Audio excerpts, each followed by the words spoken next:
Bonjour à toutes et à tous. La délégation de la CEDEAO envoyée au Niger parviendra-t-elle à convaincre les putschistes de rétablir la démocratie?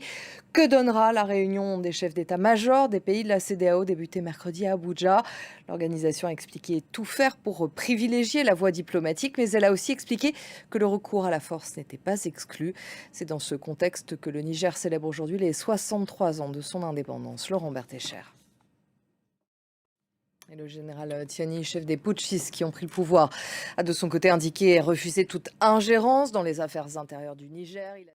Les évacuations de ressortissants étrangers se poursuivent au Niger. Les États-Unis ont ordonné le départ de leur personnel non essentiel de leur ambassade à Niamey.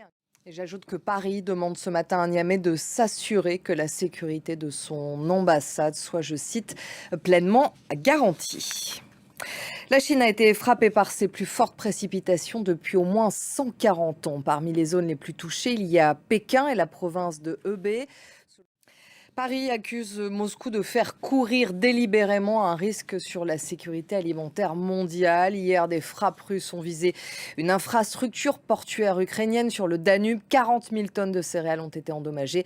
Des drones russes ont également ciblé Kiev et un port de la région d'Odessa et Tanadji. Et l'invasion à grande échelle de l'Ukraine par la Russie se joue aussi, nous le savons, sur les rives du Dniepr, à Kiev. Les bateaux de plaisance ont disparu des rives du fleuve. Les civils n'ont plus le droit de naviguer. Seuls les navires militaires patrouillent désormais. Le pape François est au Portugal pour les Journées mondiales de la jeunesse. Il a rencontré hier 13 victimes de violences sexuelles commises au sein de l'Église catholique portugaise. 6 mois après la publication d'un rapport accablant qui a ébranlé le pays.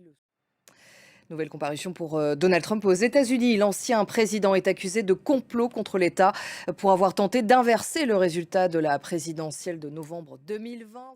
Et merci de votre attention. Je vous retrouve dans 15 minutes pour un nouveau journal.